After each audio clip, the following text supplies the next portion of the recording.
मुझे पता है आपको भी अपनी वेबसाइट को ना गूगल के फर्स्ट पेज पर तो लेकर ही आना है। आप भी चाहते हो कि जो मैंने नई नई वेबसाइट बनाई है, अगर कोई सर्च करे मेरे बिजनेस से रिलेटेड तो गूगल जो है अपने फर्स्ट पेज पर मेरी वेबसाइट को दिखाए। लेकिन भाई इतने कंपटीशन में, इतनी ज़्यादा कंपटीशन में हमारी वेबसाइट गूगल के फर्स्ट पेज पे कैसे आएगी? क्योंकि बहुत सारे पुराने लोग भी हैं जो हमारे साथ सेम बिजनेस कर रहे हैं, वो जो है वो कैसे पीछे हटेंगे और हम कैसे ऊपर आएंगे। तो चलिए आज इसी चीज को डिस्कस करते हैं और मैं आपको देने वाली हूँ पावरफुल ऐसी स्ट्रैटेजीज जिसमें मैं आपको बताऊंगी कि कैसे आप अपने एसईओ, सर्च इंजन ऑप्टिमाइजेशन, ये होता है हमें करना पड़ता है अपनी वेबसाइट के लिए, जिसकी वजह से हमारी जो वेबसाइट है वो गूगल के फर्स्ट पेज पर आएगी। तो चलिए वीडियो को एंड तक देखिएगा और मैं प्रॉमिस करती हूँ अगर आपने इस वीडियो को अच्छे से फॉलो कर लिया तो आपकी जो रैंकिंग है वेबसाइट की वो बहुत ज़्यादा इंप्रूव होने वाली है। तो मेरी पहली स्ट्रैटेजी है वो है perform keyword research. Perform keyword research से मेरा मतलब है कि मान लीजिए जिस भी चीज़ से रिलेटेड आपका बिजनेस है, मान लीजिए वो शूज़ का बिजनेस है, अगर आप चाहते हैं कोई ये सर्च करके best online shoes available in affordable prices, आप ऐसा जो है शूज़ को सर्च करें जो कि अफोर्डेबल प्राइस में आपको मिल जाए। पहले आप ये तो देखिए ये जो लाइन मैंने बोली इतनी बड़ी, वो लोग सर्च करते भी है कि नहीं। यानी कि आप जो चाहते हैं कि लोग जो है आपके बिजनेस को तब फाइंड करें जब वो ये लिखें। अब वो जो लिखेंगे, वो सर्च में है कि नहीं, दूसरे लोग उनको सर्च करते हैं या नहीं। आप अपना तो गैस वक्त नहीं लगा सकते कि हाँ अगर मैं ये सोचता हूँ तो दूसरे भी यही सोचते होंगे, और मैंने सोचा कि मैं ऐसे लिखूंगा दूसरे भी ऐसे ही सोचते होंगे, वो पॉसिबल नहीं है। सबसे पहले आपको देखना पड़ेगा जो चीज़, जो कीवर्ड, जो लंबी सी लाइन या छोटी सी लाइन जो आप अपने दिमाग में सोच रहे हो कि अगर लोग ऐसा ऐसा लिखेंगे तो मेरी वेबसाइट आएगी, उस वर्ड पर ट्रैफिक है भी कि नहीं, दूसरे लोग आपकी तरह सोचते हैं कि नहीं। तो इसके लिए हमें जो है कीवर्ड रिसर्च बहुत अच्छे से करनी पड़ेगी। उसके बहुत सारे फ्री टूल्स हैं। अगर आप भी चाहते हैं कि अगर मैं आपको फ्री टूल्स बताऊं, एक नई वीडियो इस पे बनाऊं, तो मुझे कमेंट बॉक्स में बताइए। सेकंड मैं आपको बताऊंगी मोबाइल फ्रेंडली डिज़ाइन आपको लेना है। आप जिस भी वेबसाइट डेवलपर से अपनी वेबसाइट बनवा रहे हैं तो उसको कहिएगा कि आप ऐसा थीम यूज़ करो, ऐसा डिज़ाइन यूज़ करो मेरी वेबसाइट को बनाने के लिए जो कि मोबाइल पर भी अच्छे से चल जाए। क्योंकि कई बार होता है कि लैपटॉप डेस्कटॉप में वेबसाइट अलग दिखती है और मोबाइल पर वो अलग दिखती है, वो लैपटॉप में फास्ट खुलती है, मोबाइल पर वो धीरे खुलती है, बहुत सारे फैक्टर आ जाते हैं। तो इस चीज़ के लिए आप अपने वेब डेवलपर को बताना पड़ेगा कि आप मोबाइल फ्रेंडली डिज़ाइन ही यूज़ करो। नेक्स्ट स्ट्रैटेजी मैं लेके आऊँगी आपके लिए कि आपको एक पर्टिकुलर पेज के लिए अलग अलग कीवर्ड को टारगेट करना है। अगर मान लीजिए आप एक शूज़ मैन्युफैक्चरर हैं, आप जिस पेज में बता रहे हैं कि अगर किसी को शूज़ बल्क में लेने हैं तो वो जो है मुझे कांटेक्ट करे। अब इस पेज पे आप अपने शूज़ की फीचर्स बता रहे हो, उसके प्राइसिंग बता रहे हो, सब कुछ आप बता रहे हो, अपना एड्रेस वगैरह बता रहे हो। तो हर पेज का अपना एक कीवर्ड होता है। अगर कोई आपके बिजनेस के नाम को सर्च करे, उसके आगे एड्रेस लगा दे, तो वही पेज खुलना चाहिए जिसमें आपने एड्रेस का मेंशन कर रखा हो। तो हर पेज के अपने अलग कीवर्ड्स होते हैं। कीवर्ड्स मतलब जो लोग सर्च करेंगे वो। अब वहां पर आपका बिजनेस कोई सर्च कर रहा है, आपका एड्रेस मांग रहा है, तो आपका एड्रेस वाला पेज ही खुलना चाहिए ना। तो हर पेज के कीवर्ड्स अलग होंगे और उस कीवर्ड्स के अकॉर्डिंग ही अपने पेज को हमने डिजाइन करना है, उसको कीवर्ड पे रिसर्च करनी है, उसके अकॉर्डिंग अपने पेज पे कंटेंट लिखना है और उस कंटेंट में उन कीवर्ड्स को लिखना है। फोर्थ स्ट्रैटेजी जो रहेगी, आप लॉन्ग कीवर्ड्स को यूज करो। लॉन्ग कीवर्ड्स का फायदा ये होता है कि आपने जो लंबा से लाइन लिख दी ना, वो जो है रैंक होने में बहुत आसान होती है बजाय शॉर्ट कीवर्ड्स के। अगर मैं ये बोलूं कि बेस्ट शूज़ मैन्युफैक्चरर, अब यहाँ पर मैंने कुछ भी मेंशन नहीं किया कि वो वर्ल्ड का मैन्युफैक्चरर हो या दिल्ली का हो या फिर इंडिया का हो, मैंने कुछ मेंशन नहीं किया, छोटा है।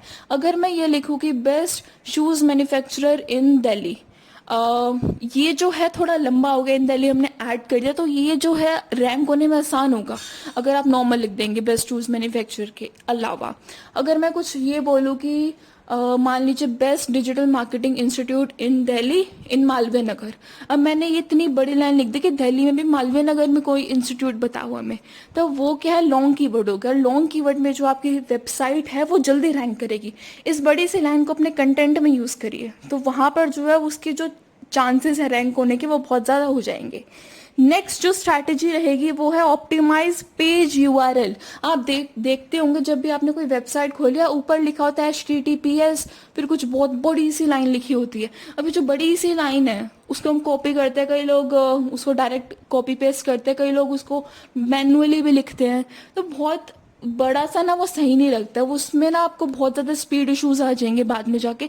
तो एक फैक्टर ये भी है कि आपका जो ऑप्टिमाइज यूआरएल को करना बहुत इंपॉर्टेंट हो जाता है, वो बड़े से यूआरएल को शॉर्ट करना पड़ेगा। वो कैसे करना है आपको मुझे कमेंट बॉक्स में बताना पड़ेगा, कि वो आपको जानना है तो मैं एक अलग वीडियो लेकर आऊंगी। नेक्स्ट हो जाएगा ऑप्टिमाइज इमेज। आपने जो इमेज लगाई है वेबसाइट पे, इमेज तो होगी, अब वो इमेज आपने लगा दी है, इमेज दूर से तो लग रही है। अब जो रोबोट्स होते हैं जो आपकी वेबसाइट को देखते हैं, अगर कोई सर्च करे तो उसको रैंक करवाते हैं, तो उसको तो इमेज का मतलब ही नहीं पता ना कि इमेज है तो सही, लेकिन इस इमेज में क्या है उसको तो नहीं पता, क्योंकि है तो वो रोबोट। तो अगर आप अपने इमेज पे ऑल्ट टैग, एक तरह का टैग होता है, आपके वेबसाइट डेवलपर को पता होगा, एसईओ जो करता है उसको पता होगा, वो ऑल्ट टैग जरूर लगाए आपकी हर एक इमेज में, ताकि जो भी रोबोट्स है वो उस इमेज को कंसीडर करे और उस बेसिस पे आपकी वेबसाइट को रैंक करने में बहुत हेल्प मिलेगी। नेक्स्ट है आपको optimise title tag. Title tag भी एक जो हमने ऊपर टाइटल दिया है, अब उसका भी हमें टैग देना होता है, तो उसको भी हमें इस तरीके से यूज़ करना है जो हमने कीवर्ड यूज़ करे हैं। अब जो हमारा मेन कीवर्ड है वो हमारे टाइटल में आता हो, वही हमारे कंटेंट में आता हो, और वही अगर हमारे इमेज में भी आता हो, तो कितने ज़्यादा चांस हो जाएंगे, रोबोट देखेगा हर जगह यही है तो इसको ऊपर लेकर आओ। तो यानी कि every page title should be according to page. आपका कोई भी पेज है, आप कोई भी, अगर आप मान लीजिए फीचर बता रहे हैं अपने बिजनेस के, तो उस फीचर जो हमारा टाइटल होगा वो फीचर से रिलेटेड होगा, तो वहां पर आप जो है टाइटल अपने पेज के अकॉर्डिंग दोगे, तो इस चीज को आपको ध्यान में रखना है। नेक्स्ट है अपनी हेडिंग। हेडिंग में H1 से लेके H6 के बीच में इसका साइज चूज करिए। H6 के बाद छोटे हो जाएंगे, H1 सबसे बड़ा टाइप वो होता है ना फॉन्ट का साइज जो हम नॉर्मल लैंग्वेज में बोलते हैं, तो हेडिंग के साइज को हम H1 से H6 के बीच में लेंगे तो वो बेटर रहेगा।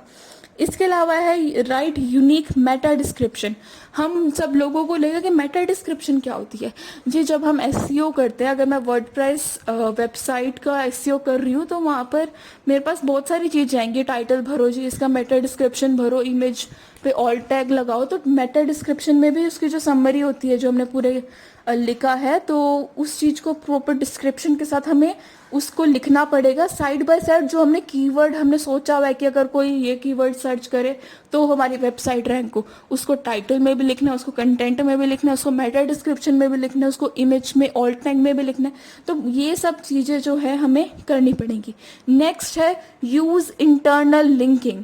इंटरनल लिंकिंग क्या होता है? अब अगर मान लीजिए आपके वेबसाइट में 10 पेज हैं, आपने फर्स्ट पेज पे फीचर्स बता रखे, दूसरे पेज पे अपना एड्रेस है, तीसरे पेज पर अब आपका मान लीजिए प्राइसिंग है, तो जो भी आपकी चीज़ें हैं वो आपने लिख रखी हैं। अब आप चाहते हो कि जो बंदा फीचर्स पढ़ ले वो मेरी प्राइसिंग भी देखे, तो आप नीचे एक लिखोगे ना, ये फीचर्स आपने सारे बता दिए, फिर हम अपना एक इंटरनल लिंक बना देंगे, जैसे हाइपर लिंक होता है ना कि ब्लैक में ब्लू सी एक लाइन होती है, तो हम उस पर क्लिक करते हैं दूसरे पेज पे पहुंच जाते हैं, उसको बोलते हैं इंटरनल लिंकिंग। तो अपनी ही वेबसाइट को एक पेज से दूसरे पेज पर लेके जाना, किसी लाइन वगैरह पे क्लिक करके उसको इंटरनल लिंकिंग में कह दूंगी, तो मुझे इंटरनल लिंकिंग भी ज़रूर करनी है। इसके अलावा क्या है, submit your site map to Google. Site maps भी होते हैं जी, अगर आपका एसईओ डेवलपर नहीं जानता है तो आप उसको बताइए कि अगर आपने साइट मैप अभी तक गूगल पर सबमिट नहीं करे हैं, गूगल सर्च कंसोल पर अगर आपने सबमिट नहीं कर रहे हैं तो आप अभी कर दीजिए, क्योंकि ये बहुत बड़ा फैक्टर है आपकी वेबसाइट को रैंक डलवाने में।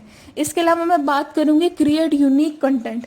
आप कहीं से कॉपी पेस्ट कर रहे हो भाई, कोई नहीं फर्क पड़ेगा। जो रोबोट्स है उसको पता होता है भाई, वो तो रोबोट है ना, उसके पास तो इतना सारा डाटा पड़ा है, वो देख लेगा कि आपने तो कहीं और से ले रखा है कंटेंट, वो उसको वहां से उठाएगा ही नहीं, क्योंकि वो आपने जो डाटा लिया है वो किसी और का ले रखा है कंटेंट। अब उसको पता है किसी और का है तो वो उसकी करेगा ना, आपकी वेबसाइट तो उसके लिए चोर है, तो वो चीज़ तो नहीं करनी है। तो आपको जो कंटेंट लेना है वो यूनिक लेना है। नेक्स्ट मैं बात करूंगी link website with Google analytics.